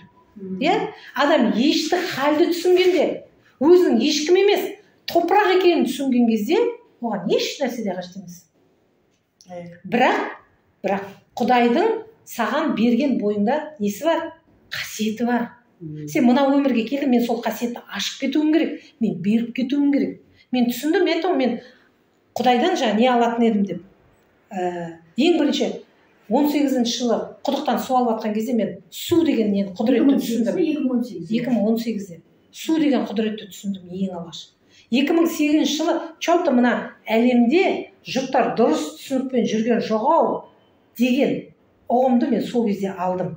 Айттым ғой, бізге Аманжолов Смендиев деген ең алғаш бейнеуге бір психолог жігіт, бизнес-тренер жігіт келген кезде мен сол кезде түсіндім. Ең алғаш оқыған кітабым «Беседа с Богом» деген кітап. Мен сол кезде өзгерісім бүйтіп өзгеріш, полный емес, бүйтіп өзгеріс шықты. Мен содан бастап іздендім. Күлді маған біреулер, мектепті тастап кетіпті ғой, завуч еді ғой, бейшара сөйтіп жүр ме екен. Мен өліп қайта тірілу керек екенін түсіндім. Баяғы Ақмоншақты өлтіріп, жаңа Ақмоншақ создавать ету керек екенін түсіндім. Көрдіңіз бе? Мен бірнеше жыл экраннан кетіп қалдым, бейнеудің. Кетіп қалдым мен экраннан. Себебі мен солай істеуім керек болды. Менің подружкаларым айтты, мен бас алмастан кітап оқитын едім.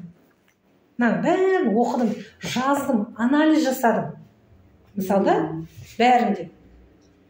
Неге? Потому что менің мына квантовый полемде, менде прошлый опытта білім, сол тартылыс, мені соны тартып тұр ана білімдерді. Мен түсіндім соны. Айттым ғой, ұстаз көрсең ұлықта иілелім, білімде тұр бар кілті дүниенің. Көрдіңіз бе? Білімде тұр бар кілті дүниенің. Білім болғанда да ол мектептегі білім емес, жаңа айтқандай, оккультный, эзотерикалық, жеке қабілетті қалыптастыратын білім болу керек. Себебі қазіргі заман 50 жылда ел жаңа. Көрдіңіз бе? Бұрын 50 жылда ел жаңа деп қазақ айтады, қазір 10 жылдан жаңа. Кеше маған бір психолог келіншек хабарласты, екеуміз Ақмоншақ сенің вообще салаң мүлде басқа сияқты, мен бақылап отыратын болып тұрмын. Ол түсінді да, мендегі басқа білім екенін түсінді. Мысалы, хабарласып, сөйлесіп, не істеген кезде, екеуміз жұмыс жасаған кезде, ол өзінің көп нәрсе білмейтінін түсінді, мысалы да. Неге? Себебі ол оқыған бір академиктен оқып жүр. Бірақ академиктің де оқып жүргені, ол 19 ғасырдағы психологияны оқып жүр да. Көрдіңіз, 19 ғасырдағы психология, қазір институттардың барлығында беріліп жатқан сол психология да, ол психология 21 ғасырға жүрмейді. Көрдіңіз бе? Қазіргі кезде психолог көп, бірақ неге тығырық? Оның ішіндегі төмен түсетін сана бар ғой, G2 сана, G3 сана, G4 сана, G5 сана. G5 санаға біз түсу үшін, G деп отқанымыз біздің окончательный точкамыз. Көрдіңіз бе? Мысалы, окончательный точкаға түсу үшін саған сол басқа білім керек та, именно терең білім керек. Баяғы өзіміздің ата-бабамыздың оккультный, эзотерикалық масондар оккультный, эзотерикалық білімді жауып тастады.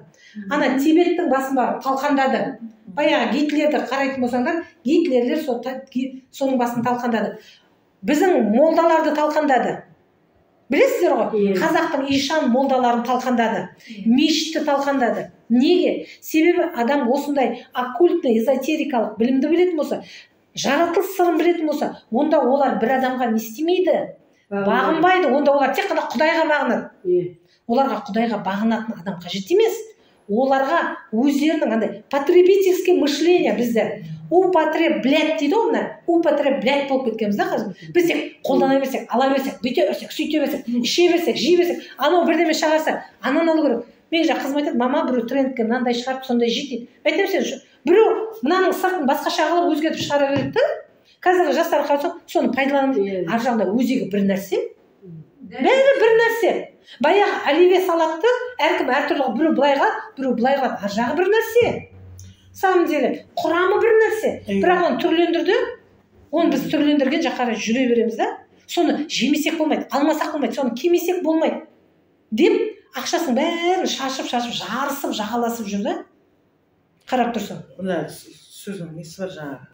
Бұрын бір тойға барсақ, обязательно көлік түрке аламыз. Иә, 2 аптадан кейін тағы той болса, оған тағы бір көп. Енді қазір 2 жылға кетті да, бір ештеңе алмаймын да. Енді театр нетіппін. Ақша берген жоқ, байлық түскен жоқ. Ойбай, қайтеміз, бүйтеміз. Шолпан апай, сіз не кетіп келесіз?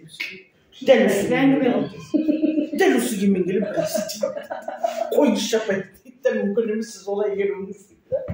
Барым деген келіп, бағанын ұстап келем дейсіз.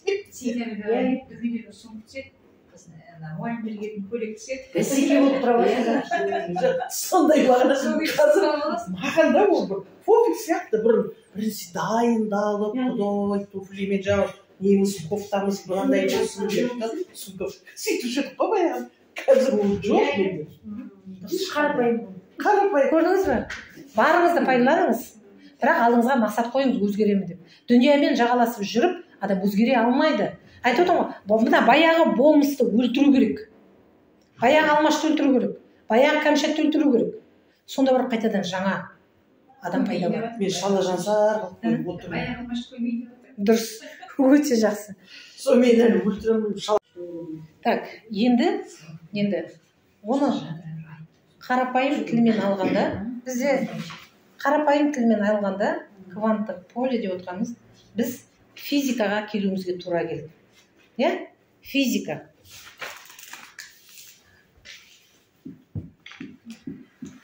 Бұл кванттық сана деп отырғанымыз біздің квантовый полемізбен байланысты.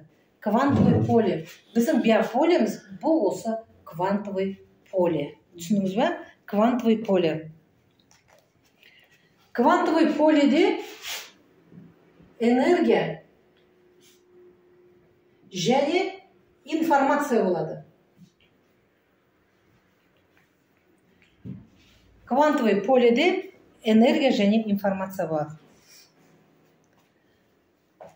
Бұл квантовый полені интеллектуальный және сознательный поле деп айтады.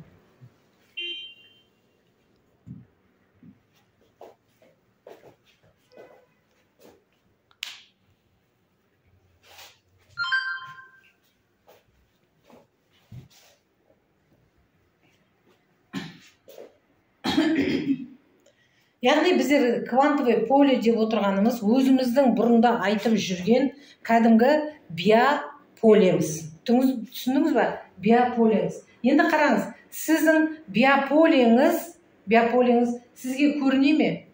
Көрінбейді. Бұл биополияны тек қана 5 сезім органы ғана не істейді?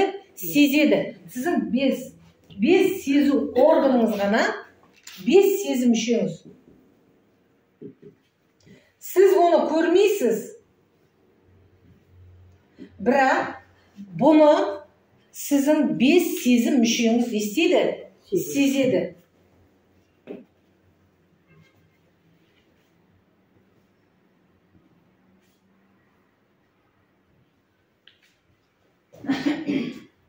Енді жалпы энергия деп отырғанымыз, оны біз жақсы білеміз, біз постоянно сабақта энергияны көп айтамыз. Солай ғой? Яғни барлық нәрсе энергия. Мына кітапта энергия, денемізде энергия, бойымызда энергия, әлемде энергия. Энергия деген бір сөзбен не? Биополиңіз. Тағы. Не энергия? Аура. Энергия деп отырғанымыз ол қозғалыс. Энергия қозғалыс.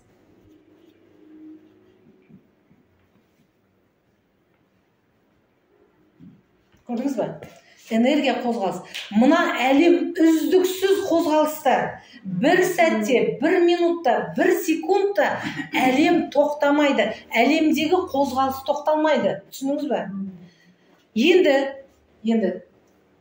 мына табиғатта бір энергияға қосылып, үнемі бір нәрсе болып жатады. Үнемі біздің ішімізде де үнемі бір нәрсе болып жатады. Сіз осыны түсініңіз, осыны ескеріңіз. Енді энергияны физикадан біз өттік, энергия мысалы тоқ береді, тоқты жалғаған кезде қарапайым монтерлар плюс-минусын не істеп жатады? Ажыратып жатады. Плюс-минус электрон, протон дегендер болады. Түсініңіз ба? Біздің мына биополиямыздың ішінде плюс-минус деген нелер бар? Ағымдар бар, электрон бар, атом бар, молекула бар. Түсініңіз ба? Протон дейді. Яғни біздің ішімізде демек плюс-минус бар деген сөз біздің ішімізде жарықтың жылдамдығы, жарықтың сәулесі бар деген сөз. Көрдіңіз бе? Жаңа сіздің мысалы Шолпан апай сіз елестетіп отырсыз ғой, алыстан маған жарық әлемде жүрем деп та, ол жарық әлем самом деле ішіңіздегі не? Ол сіздің ішіңіздегі әлем, сіздің ішіңіздегі энергия. Түсініңіз ба? Бәріміздің ішімізде осындай процестер жүріп жатады. Осындай энергиялар жүріп жатады. Енді мен бекерден сіздерге 5 сезім мүшесі деп жазған жоқпыз. Жаңа осы сәуле, жаңа кванттық поле дегенде өзінің ассоциациясын айтты да, дұрыс айтты. Яғни эмоция. Көрдіңіз ба? Эмоция. Біздің эмоциямыздың барлығы да мына полеге не істейді? Шығады, беріледі. Көрдіңіз ба? Мысалы, сіздер қуансаңыздар да, қайғырсаңыздар да, соның барлығы да сіз қуансаңыз, мынау басқаша өзгереді. Көрдіңіз ба? Сіз қайғырсаңыз, мынау басқаша жағдайға келеді.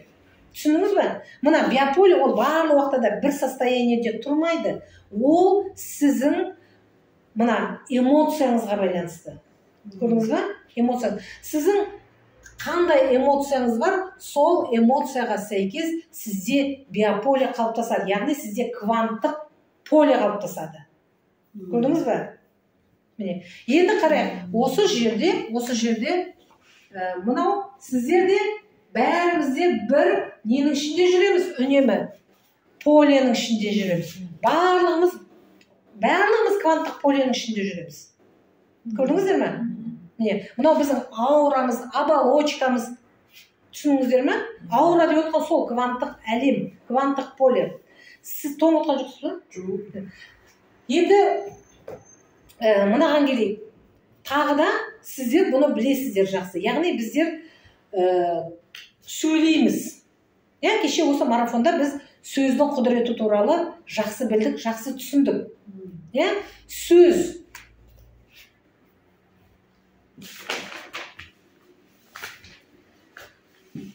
Сөз материя.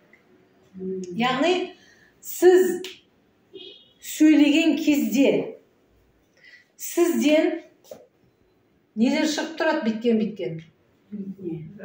Вибрациялар шығып тұрады. Жиілік, частота дейді. Біздің мына кванттық полеміз осындай частоталарға толып тұр. Көрдіңіз бе? Сіздер больницаға барып қаралғанда, ана томографияға түскенде, Шопан апа есіңізде ме? Бір сабақта мен айттым ғой, бета волны, гамма волны, альфа волны, альфа состояние дегендерді айттым ғой. Міне соның барлығы да, сіз қазір больницаға барып тексеріп жүрген аппараттың барлығы да всего лишь сіздің мына нелеріңізді, жиіліктеріңізді ғана не істеп береді? Анықтап береді. Көрдіңіз ба? Біздер оны сезінбейміз. Қазір барлық адам білмейді. Оны барады да, жаңа больницаға барып тексертсе береді. Көрдіңіз ба? Больницадағы аппарат сіздегі осы волналарды, жиіліктерді анықтап береді. Жүрегіңіз ауырса, кардиограммаға түскен кезде қолыңызға мынандай қағаз береді, бүйтіп атқандарды береді. Соны дәрігер сізге оқиды. Сол сияқты міне біздер осындай кілең жиіліктің ішінде тұрмыз. Көрдіңіздер ме? Біздің әрбір сөйлеген сөзіміз біздің бойымызда әрбір ойлаған ойымыз вибрация береді. Сіз бейде ойлайды, адамдардың көбі, мен ештеңе деп сөйлеп жатқан жоқпын ғой дейді, бірақ сіз ойланған кезде сіздің басыңыздан бүйтіп энергиялар шығып тұрады. Көрдіңіз ба? Сіздер өзіңізше ойлайсыздар, менің ішімдеген кім біліп тұр деп та, самом деле сіздің ойлаған ойыңыздың барлығы да ол мынандай волна болып шығып тұрады. Мысалы сіздер Wi-Fi-ді пайдаланасыздар ғой, бірақ Wi-Fi-дің волналарын көріп жатқан жоқсыздар ғой, бірақ оны біздің телефонымыз естіп жатыр, засекать етіп жатыр. Сол сияқты біздің миымыз мына басымыздағы болып жатқан жағдайдан сіздің ойлаған ойыңыздың барлығы волна болып кетіп жатыр. Түсіндіңіз ба? Көрдіңіз ба? Міне, сіз қазақ айтады, бәрінен құтыласың, бірақ ниетіңнен құтыла алмайсың дейді. Егер де сен өзіңнің осы ішкі ойыңды реттемесең, ішкі ана волналарыңды реттемесең, паттерны деп айтады бұнда, соны реттемейтін болсаң, саған бесполезно барлығы. Түсіндіңіз ба? Қазіргі кезде адамдардың бәрі неге ауырып жүр? Себебі қазіргі адамдардың барлығы да іштерінен басқа зат ойлайды, сырттан басқа амал жасайды. Түсіндіңіз бе? Сөзбен іс сәйкес келмейді. Міне, ол енді ренжісеңіздер де, ренжімесеңіздер де таза шындық сол. Көрдіңіз бе?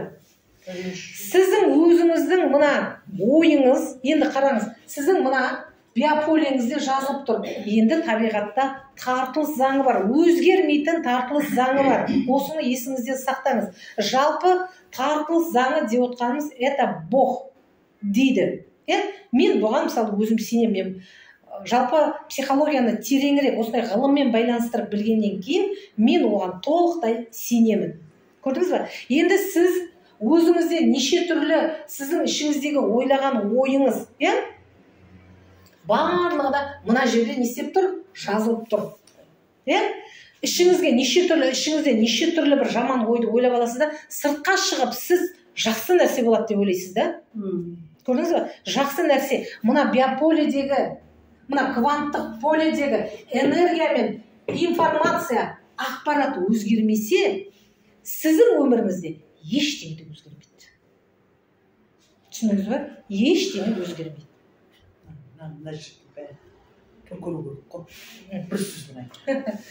Түсіндіңіздер ме? Міне, энергия мен информацияны өзгерту керек. Түсінікті ме? Жақсы. Тыңдамасақ, сол бойда басып қаласыз. Так, жақсы. Бүгінгі сабаққа қош келдіңіздер. Сабаққа кіріспес бұрын, жаңа айттым ғой, бұл сабақ Шопан апайдың сұрауы бойынша өтіп жатқан сабақ. Негізінде бұл сабақты біздер бұрын есіңізде бар ма, Гүлнар апай келіп жүрген кездері өтіп тастадық. Ол кезде де Шолпан апай келіп жүрдіңіз, бірақ ол кезде Шолпан апай сіз көп қабылдай алған жоқсыз деп, оның есіңізде қалған жоқ. Кванттық сана деген бір сабақ өттік қой. Иә, кванттық сана деген. Мына бүгінгі кітап сабақ жалпы мына кванттық сана дегенді психологияға алып келген, берегіректе алып келген, негізі ол бұрыннан бар, Джо Диспенза деген адам бар. Джо Диспенза деген қазір ғалым, бірақ кезінде қарапайым адам болған. Қарапайым адам болып, бір күні аварияға түседі. Кәдімгі қатты аварияға түседі. Кәдімгі баяғы өзіміз сияқты кәдімгі ішіп қыдырып жұмысын жаңағы сөйтіп жүрген адам, былайша айтқанда мақсаты жоқ, әйтеуір жүрген адам аварияға түседі. Аварияға түседі де бүкіл денесінің бәрі быт-шыт болып сынып, енді дәрігерлер оған сен өмір бойы осылай сал болып қаласың, сен емделмейсің деп оған кәдімгі нені қойып тастайды, жаңағы диагноз да қойып тастайды, приговор дей ма, приговорды қойып тастайды, яғни сен ешқашанда жазылмайсың деп. Сөйтіп жүрген кезде Джо бір күні ойланады, мен енді осылай жата беріп па, мен жас адаммын деп, қой мен ізденейін деп ізденіске түседі де, бұл жерде оқып жүрген кітаптары арқылы барлық нәрсе адамның ойында екенін түсінеді. Көрдіңіз бе? Барлық нәрсе адамның ойында. Адамды жасайтын адамның өзінің ойы. Көрдіңіз бе? Ол соны түсінеді де өзін өзі қолға алады. Өзін өзі қолға алады да, ана ауырып жатқан жерінен өзін тұрғызады. Өзін тұрғызу арқылы сол өзінің басынан өткен тәжірибесін жинақтайды. Өзі сияқты мына өмірден үмітін үзген, енді ештеңе жоқ, жүре алмаймыз, барлығы бітті, Құдай бізді осындай қылып тастады деген адамдарға жайлап өзінің методикасын ұсынып бастайды. Сөйтіп білім алады ары қарай. Сөйтіп қазір ол үлкен ғалым кісі. Эпигенетика дегеннің, эпигенетика бұрыннан бар дегенмен де, бірақ сол эпигенетиканың мына бүкіл әлемге таралуына бірден бір себепкер болған осы кісі. Эпигенетика. Генетика деген сөз түсінеміз ғой, иә? Эпигенетика. Джо Диспенза.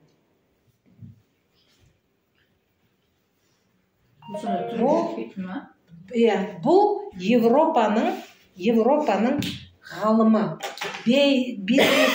бизнес-коуч, психолог, эпигенетик. Көрдіңіз бе? Нейрофизиолог дейді. Нейрофизиолог, нейро деген баспен, яғни адамның миы, талшықтарымен, соның ішіндегі бүткіл функцияларды жақсы білетін ғалым. Қазір бұл кісі ғалым. Көрдіңіз бе? Было несчастье, да несчастье помогло. А біздер не істейміз көбіне?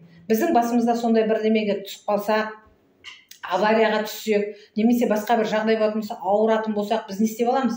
Ойбай, бітті, мен ауырдым. Мен аурумын. Қай жерге отыра қалсаң да ауырған жерін айтады. Бақылап көріп жүрсіңдер ме қазір? Иә, отырса, менің мына жерім ауырады, менің ана жерім ауырады дейді. Не істейді ол? Олар бірақ айтып жүрген адамдар өзінің подсознательно өзін ауру қылып жүргенін түсінбейді. Көрдіңіз бе? Міне сол қағидаға қарсы шығып, соны дәлелдеп білген адам осы Джо Диспенза. Енді эпигенетика дегенде генетиканы түсінесіз, енді эпи деген не? Оны қазір сабақтың барысында түсінетін боламыз. Ол үшін бұл негізі бұл бірнеше күндік сабақ. Просто бүгінгі біздің сабағымыздың мақсаты квант деген сөздің мағынасын ашамыз. Көрдіңіз бе? Айтады ол, слон дейді, слонды по кусочкам жейміз. Біз бірден оны егеріп кете алмаймыз. Түсіндіңіз бе? Квант деген сөзді бүгін түсінетін боламыз. Енді ол квант деген сөзге өтпестен бұрын өзіміздің көз алдымызға квант деген не? Жалпы сабақтың барысында миға шабуыл деген техника бар бізде. Мен постоянно сол техниканы қолданамын. Немесе стаканды босату деп айтады. Сіздер новыйдан информация алуыңыз үшін сізге міндетті түрде стаканды босату керек. Көрдіңіз бе? Миды шамалы қозғауымыз керек. Сондықтан да сіздің ұғымыңызда квант деген не? Сосын мен білмеген болып көрінемін ау деген сізде де ешқандай да іште блок болмау керек. Көрдіңіз бе? Адам қаншалықты өзінің білмейтінін мойындаған сайын, сонда ғана дүниенің сырын ашады. Біздегі қазір адамдардың арасындағы үлкен проблема мен білемін деген. Мен білемін дейді. Көрдіңіз бе? Иә. А шындығында сіз білетін болсаңыз, дүниенің сырын білетін адам ешқашанда ауырмайды. Дүниенің сырын білетін адам ешқашанда ашуланбайды. Көрдіңіз бе? Дүниенің сырын білетін адам ешқашанда блокқа түспейді. Көрдіңіз бе? Демек сіз бір нәрсені әлі білмей жүрсіз деген сөз. Вот соны біз ұғынуымыз керек. Сондықтан да қазір бір 5 минут сіздер квант дегенді қалай түсінесіңдер? Сіздің ойыңызға не келді? Статус қараңыз ғой, Ахметжан кванттық бірдеме деген өткізем деп жатыр. Не зат ол? Сізде қандай ассоциация деп айтады. Онда қандай ассоциация бізде болды? Қазір біз соны қазір сол туралы айтайық. Қандай ассоциация?